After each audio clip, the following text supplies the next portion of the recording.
Hi guys, welcome back to my YouTube channel. ඉතින් ඔයාලා හොඳින් ඉන්නවද? අද මම මගේ වීඩියෝ එකකින් ඔයාලත් එක්ක ෂෙයා කරගන්නේ කොහොමද අපි ඉස්සරහා එන A level exam එකට ෆේස් කරන්නේ. අපි අපේ හිත හදාගන්නේ කොහොමද කියලා. ඉතින් දැන් ඔන්න 2025 විභාගෙ ලියපු ඔයාලගේ රිසල්ට් ඇවිල්ලා ඇති. ඉතින් ඔයාලා බලාපොරොත්තු වෙන රිසල්ට් එක ආවද? එහෙම නැත්නම් ඔයා බලාපොරොත්තු වෙන වඩා අඩුවෙන් හෝ වැඩියෙන් ඔයාගේ රිසල්ට් එක ආවද?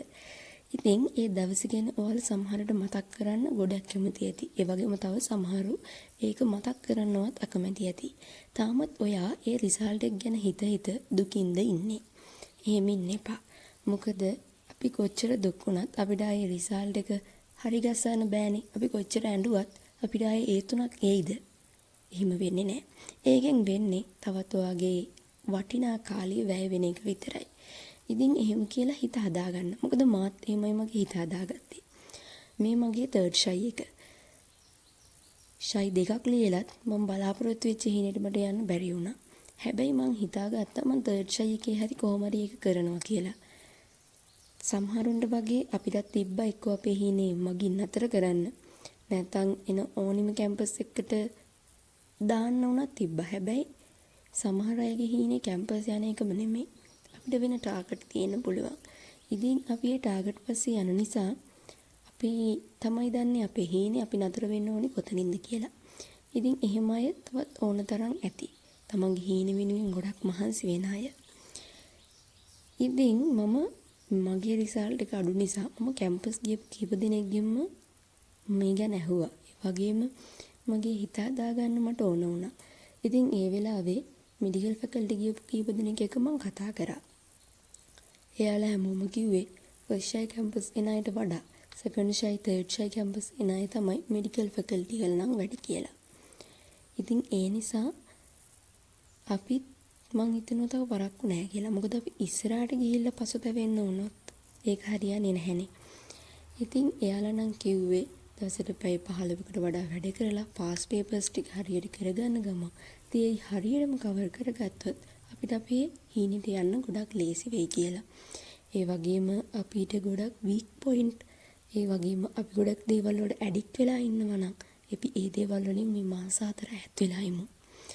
ඒ වගේම මේ දවස්වල ගොඩාරියක් ෂෙයා වෙනවා දකින්නවා ඇති රිසල්ට් ආව වෙලේ දෙමව්පියෝ යාළගේ ළමයි එක්ක සතුට ෂෙයා කරගත්ත විදිය. ගොඩාක් දෙමව්පියෝගේ ඇස්වල කඳුළු. ඒ සතුටු කඳුළු. ඒක දකිද්දී අපිට මාර සතුටක් දැනෙනවා. ඒ වගේම අපිත් ඒක කරන්න ඕන කියන හැඟීමක් දැනෙනවා ඇති. ඔව්. අපි ඒක කරන්න ඕන. මොකද දෙමව්පියෝ අපිට අවුරුදු ගාණක් උගන්වලා එයාලා කිසිම දෙයක් බලාපොරොත්තු වෙන්නේ නැහැනේ. එයාලා බලාපොරොත්තු වෙන්නේ අපි අධ්‍යාපනය හොඳට කරගෙන දවසක හොඳ තැනක ගිහිල්ලා ජීවත් වෙයි කියන එකනේ. ඉතින් ඒ හින්දා අපි ඒ සතුට යාළුවට දෙන්න ඕන. මම ගොඩක් වීඩියෝ වල දැක්කා. තමන්ගේ දෙමව්පියන්ට ඒ කියද්දි ළමයින්ගේ තිබ්බ මූණ එක්ස්ප්‍රෙෂන්ස් ඊට පස්සේ ඒක වෙනම වයිබ් එකක්. මොකද ගොඩක් දෙමව්පියෝ තමන්ට නොගියපු තැනට තමන්ගේ ළමයිව යවන්න ගොඩාක් මහන්සි වෙනවා. ඒක අපි මේ සමාජයේ ගොඩක් දැකලා තියෙනවා. ඉතින් අපිට තව ගොඩක් කාලයක් නැහැ. කෙනෙක් හිතුවොත් මාස 4යි තියෙන්නේ කියලා ඒක වට මදි කියලා දැනේ. හැබැයි අපි ඒක කරන්නම ඕන කියන තැනට ඔයගේ හිත හදාගත්තොත් මාස 4 කියන්නේ ලොකු කාලයක්. දැන් පටන් ගත්තත් ඒ ගේම ගහන්න පුළුවන් කියන එක තමයි මන්නා කියන්නේ. තියෙන රිසල්ට් එකෙන් කැම්පස් දාමු.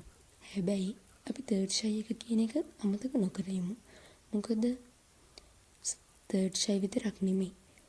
ෆස්ට් ෂයි කැම්පස් ගියපු අය නම් ඇත්තටම මාරම සතුටුයි. මොකද එයාලා ජීවිතේ ගොඩක් කලින් එයාලගේ හීනවලට යන පටන් අරගෙන හැබැයි සෙකන්ඩ් ෂයි කෙනෙක් හරි තර්ඩ් ෂයි කෙනෙක් හරි ඉන්නවා නම් පරක්කු නැහැ. නමුත් අපි පොඩ්ඩක් අපේ වයස අයත් එක්ක අපි මෙච්චර කලාව ගමන පොඩ්ඩක් පරක්කු වෙලා තියෙනවා. ඉතින් කමන්නේ. අපි උත්සාහ කරමු. ඉතින් පොඩි කාලයක් තියෙන්නේ. මේ කාලේ ගොඩක් ඉෆෙක්ටිව් විදිහට වැඩ කරන්න. අපි වැඩ කරන පැය ගානට වඩා අපි දවසට පැය 15ක් කරත් ඒක හරියන්නේ නැහැ. මොකද දවසට පැයක් කරලා හම්බෙන එක ඒ පැය 15 ඇතුලේ තිබ්බේ නැත්තම් ඔයාලා දැන් සමහර විට මගෙන් අහයි මෙහෙම කියනවා එක්කෝ මෙඩිකල් ෆැකල්ටි නැත්නම් ඉංජිනේරින් නැත්නම් වෙන මොකක් හරි කැම්පස් එකකට සිලෙක්ට් වෙච්ච කෙනෙක්ද කියලා. නෑ මං එහෙම කෙනෙක් නෙමෙයි. මමත් ඔයාලා වගේම මේ සැරේ A level exam ලියන කෙනෙක්. ගොඩක් අයගෙන් ගත්ත දේවල් තව කෙනෙක් එක්ක ෂෙයා කරගන්න එක සහ මගේ මානසික නිදහස වෙනුවෙන් තමයි මම මේ YouTube channel එක කරන්නේ. ඉතින් මමත් ආසයි දවසක හීනෙට යන්න. ඉතින් අපි උත්සාහ කරමු කියන එක තමයි මම හැම වෙලාවෙම කියන්නේ. ඔයාලා ෆස්ට් ෂයි එක්සෑම් ලියලා සෙකන්ඩ් ෂයි හරි තර්ඩ් ෂයි හරි ලියන්න නැතුව ඔයයි ෂයි එක අතහැරලා ඔයා වෙන පාත්යක් හොයාගෙන ඔයාගේ ජීවිතේ ඉස්සරහට යන්න හිතනවාද? ඒක කෙනෙක්ගේ කෝණයෙන් බැලුවොත් ඇත්තටම හොඳ වෙන්න පුළුවන්. තව සමහර කෙනෙක් කිව්වොත් ඒක වගේ හරි තීරණයක් නෙමෙයි කියලා ඒකත් වෙන්න පුළුවන්. මොකද මම හැමදාම කියන්නේ හිමයි දවසක ඔයාලා තව කාලයක් වයසට ගිහිල්ලා ඔයාලට පසුතැවෙන්න උනොත් ඒක තමයි ඔය ජීවිතේ කරගන්න ලොකුම විඳවීම සහ ලොකුම දුක් වීම. මගේ කලින් ෂෝට් එකත් මම කියලා ඇති. මම ගොඩක් සමාජයේ කට්ටියගෙන් අහලා තියෙනවා A level කරන්න නැතුව ෆස්ට් ෂයි වලින් මයාලා ජොබ් ඇප්ලයි කරපු අය දැන් ගොඩාක් වරි වෙනවා. මොකද තමන්ගේ වයස අය හොඳ තැන්වල ඒ වගේම මේ වර්තමාන තත්ත්වයට එක්ක සාමාන්‍ය වැටුපකට ජොබ් එකක් කරා කියලා ජීවිතයක් ඇත්තටම සතුටින් ඉන්න අමාරුයි.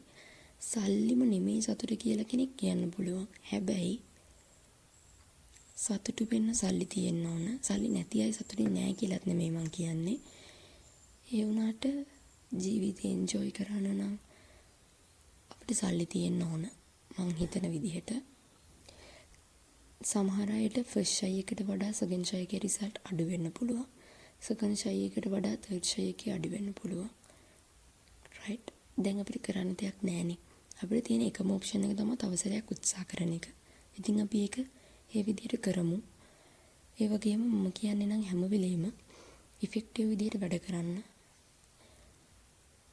දවස් ගාණක් පොතක් ඉස්සරහා ඉඳගෙන හිටියත් ඒක හරියට මොළයට යන්නේ නැහැ.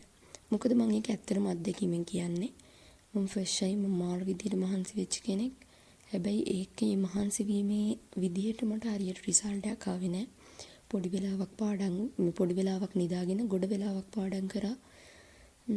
පේපර්ස් කරා. මේ හැම දෙයක්ම කරා. මම පාස් පේපර්ස් උත් කරලා ගියේ. ඒ වුණාට ඒක හරි ඉෆෙක්ටිව් විදිහට වෙලා නැහැ. මගේ මොළයේ ගැඹුරු මතකයක රැඳිලා නැහැ. මම පාඩම් කරපු විදිහට ඇත්තටම මම මෙඩිසින්ම යන්න ඕන කියලා මට හිතුණා. හැබැයි මට ඒ හීනෙට යන්න බැරි වුණා. ඉතින් මම පසුතැවෙන්නේ නැහැ. මම තව සැරයක් උත්සාහ කරනවා. තව කට්ටියත් ඇති ඒ වගේම ඒ උත්සාහ කරන්න.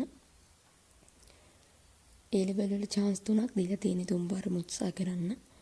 සමහරට අපිට බැරි වෙයි. නමුත් අපිට දවසක සතුට වෙන්න පුළුවන් මම උත්සාහ කරා කියලා. මම හැම වෙලේම හිතන්නේ ඒක. අපි ඉතින් try කරමු. ඉතින් මෙතනින් හිතක් කියන දෙයක් තියෙනවද කියලා මන් දන්නේ නැහැ. මම එකම දේ කිව්වද කියලා මන් දන්නෙත් නැහැ. ඉතින් කොහොම හරි මං කියන්නේ අපිට කරන්න පුළුවන් උපරිමය කරමු. ඉතින් බොහොම ස්තුතියි මගේ වීඩියෝ එක බැලුවට. තව වීඩියෝස් බලන්න මගේ YouTube channel එක subscribe කරලා තියාගන්න.